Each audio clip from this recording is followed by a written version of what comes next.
Welcome to the 241st edition of Make Pro Wrestling Majestic. Again, I am Tiger Height. You know, I had a bit that I was going to do last night for this introduction, but then I totally forgot.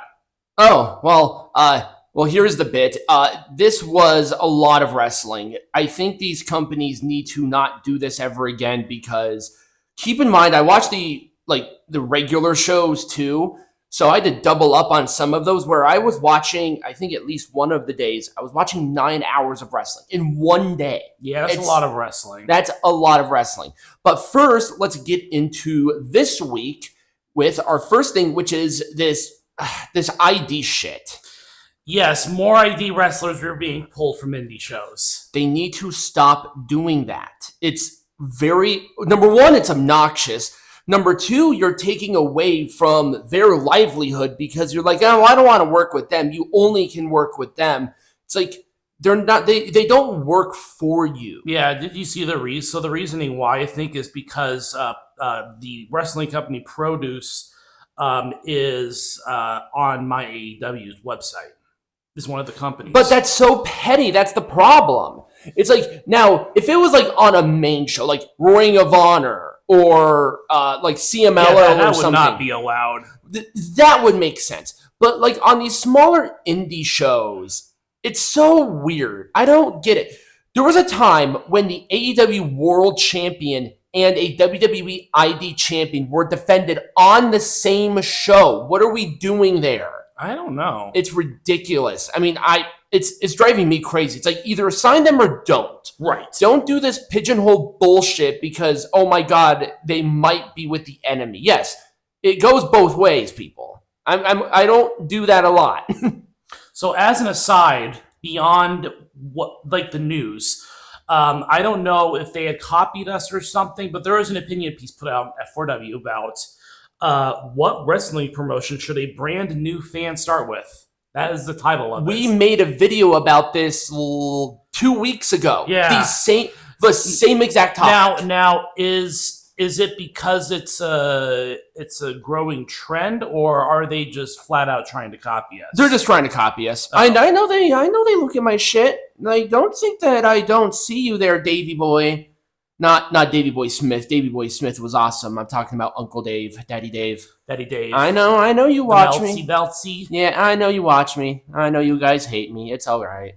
But yeah, we didn't have a copyright on it. You know, you could write about whatever you want. Right. Did you read the article at all? It was fine. Oh, I was wondering who they chose. Oh, it was WWE as the obvious starting point. Oh, yeah, okay. At the very least, it was an opinion piece, so it was AEW's to Inside Baseball for Beginners. I mean, that's what we said too. We said it was a very marquee promotion, so if you like pro wrestling, AEW is kind of the avenue. But as an introduction, WWE is the king.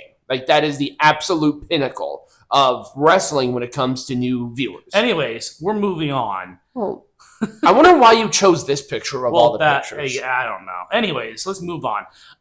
2 new Hall of Fame inductees. This is for the TNA Hall of Fame, by yes. the way. Amazing Red and Conan. Yes, Conan is out of the woods when it comes to the health scare. Now, not out of the woods completely, but it's not life-threatening to my knowledge. He had both of his legs amputated. Yes. I have no idea what the fuck he had, but that's crazy. I think this is the biggest class that TNA has ever put up to the Hall of Fame so far, at least. They have 3. Who's the third? ODB. Oh, that's right! I totally fucking forgot ODB's going in the Hall of Fame. That happened, what? October? No, that happened like in April. Yeah. When the announcement was made. Makes you think I can remember then. Yeah, it was like 2 months ago, but it's not like life-changing things have happened between then and now. Right. Eric Young. He's left TNA. Yep. He requested his release, and it was granted. And it looks like he will be going back to the WWE in a different role other than a wrestler, and that is a trainer. Yes. I think it's great. Yep. I think it's a really good spot for him. I think he could really I think it brings a lot of value to that, to NXT.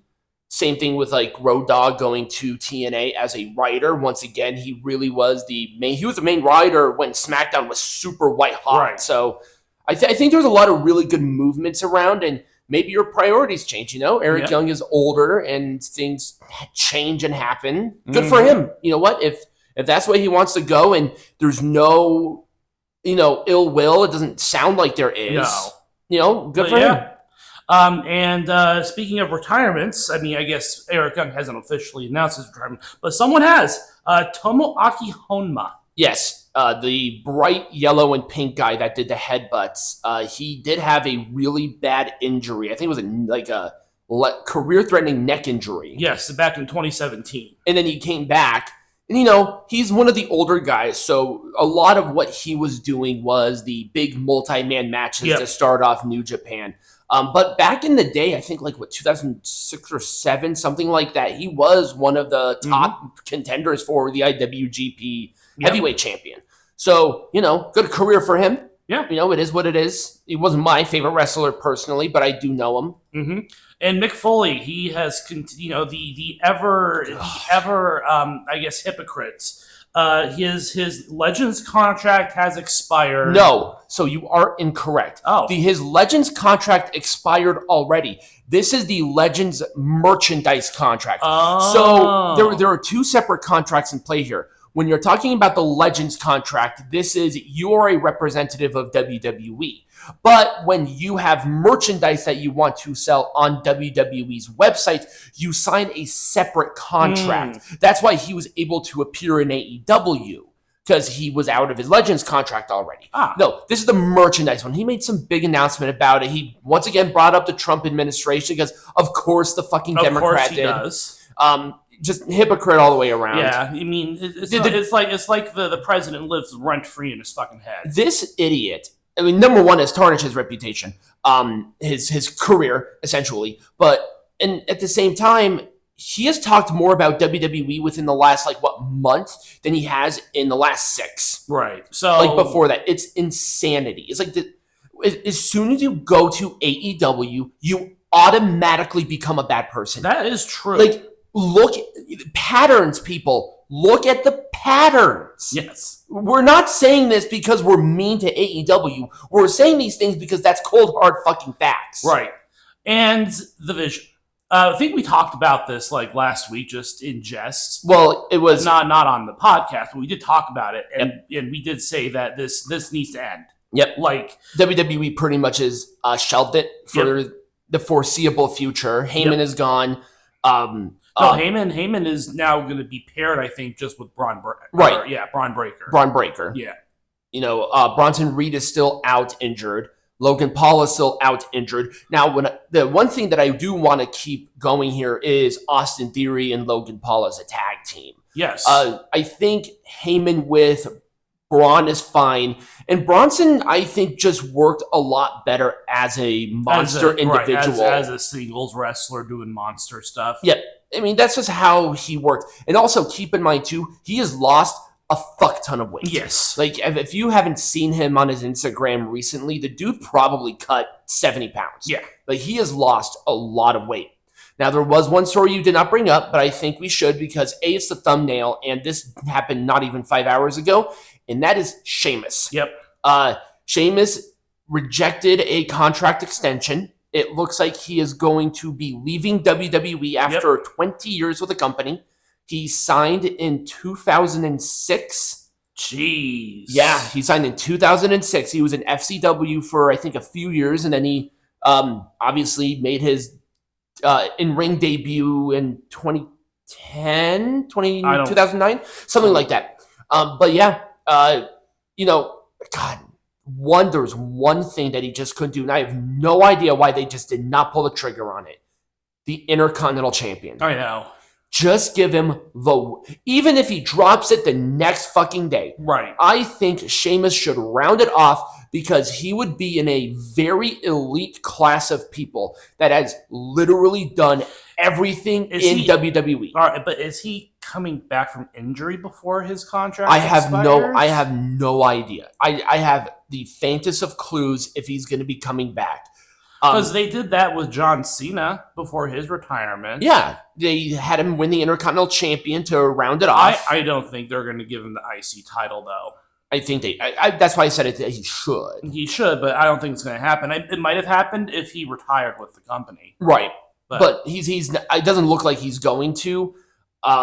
Please do not go to AEW. That'd be a huge ass mistake. If I mean, you automatically become a bad person if you go to AEW. Just automatically become a bad person. That's just cold hard facts. Yeah.